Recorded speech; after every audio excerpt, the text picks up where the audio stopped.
payback. Are there jobs out there waiting? Well, there are going to be jobs, but I think we're going into a pretty nasty jobs recession, and people graduating in 2009 are going to have a much rougher job finding work than, say, 2008. The key for them to do is to get down to their placement office now. Don't wait till the spring. Get down now. Find out about the jobs fair. Be the first in line. You'll get the job. The guy who's sleeping in, he's not going to find work. All right, one more quick question. I'm a small business owner. How is the stimulus package going to impact my business, my growing business, and how will it be able to affect us being able to service the needs of our clients? Patricia, that was supposed to be the whole point, to get small business owners, Main Street, back in business. Will it? Well, when it gets online, there's a high probability that it will. If it does work, and we think it probably will, credit will be flowing and small businesses will be able to come back online. All right, these are great questions. Do we have time for one more? All right, here we go. When is a good time to buy real estate? When will we know when these prices are bottoming out and starting to turn maybe, or at least level off? Or should we just be renting, perhaps?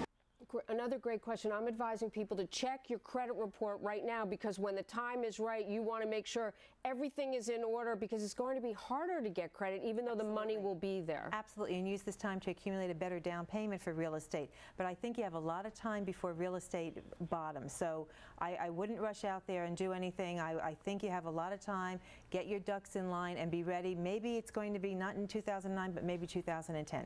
That sounds good. You heard it here first. Patricia, thank you very much. Thanks for having me. And it's not just your money that's at risk tonight. There is breaking news, more breaking news about another thing that is so important. A group called Acorn. Their members hit the streets to register low-income voters. And we can tell you tonight that the organization is currently under investigation for fraud or registration irregularities in at least 13 states. There are also questions that have surfaced about Senator Obama's possible ties to this group. Well, joining us on the record exclusively for his first interview, Scott Levinson is the national spokesperson for Acorn. And Scott, thank you very much for choosing us to talk to about this. First of all, tell me about these investigations into Acorn.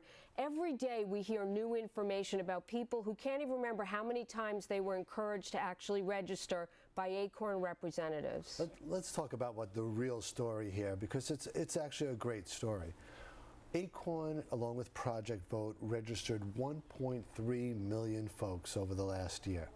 We saw record numbers of people interested and excited about this election in ways we never saw it before.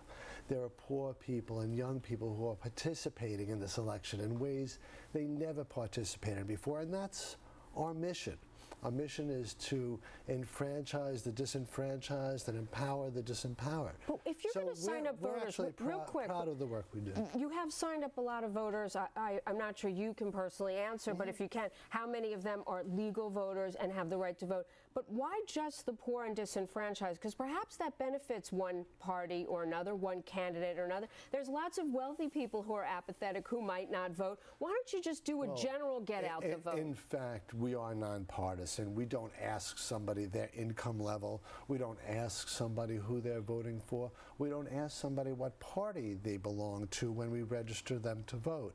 And, you know, we've entered a bit of the silly season in politics. You know, all these stories that have come out over the last week. About Acorn, raids on your offices. But it's really important to find out what the real story here is, because we, by law, are required to hold on to and turn over every single voter registration form that's filled out. And your position is that the elections commissions and boards should be responsible for checking those out. Your job is just it's actually, let me go, it's really important for the public to understand what's going on here. We spot proactively by ourselves any questionable voter registration form and proactively notify appropriate authorities at the time that we collect it. We have been turning over registration forms to the authorities in these states weekly But to do weekly, okay. for months at a time. I hear you're checking out, you're being proactive, No, but to do your job. I'm just sorry, one more point. The timing of this is so curious. When we've been turning over these forms to the State Board of There have been Elections in questions state after state. for a while. Please. I need to get to the bottom of it because I know Please. you want to clarify Absolutely. it. If you're nonpartisan, why would you take money from Barack Obama's campaign in order to do these get out the vote efforts? What about this $800,000 check once and for all? Clarify. Let's be clear here. No money was paid to Acorn for these voter registration activities. But to an That's just organization that supports Acorn? not, money was paid to CSI. That's not Acorn. Did Acorn benefit from that money? And again, it was money paid not for, first of all, it's nothing to do with the general election and nothing to do with voter registration Did Acorn money. benefit at all from that money to CSI?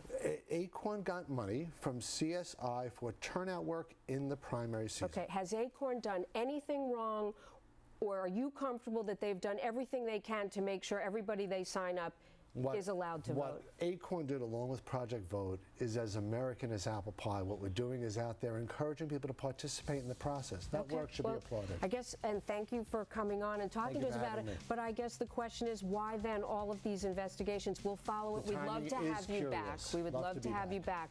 So listen to this possible fraud. Counties in Ohio that actually have more registered voters than people of legal voting age? That's ahead.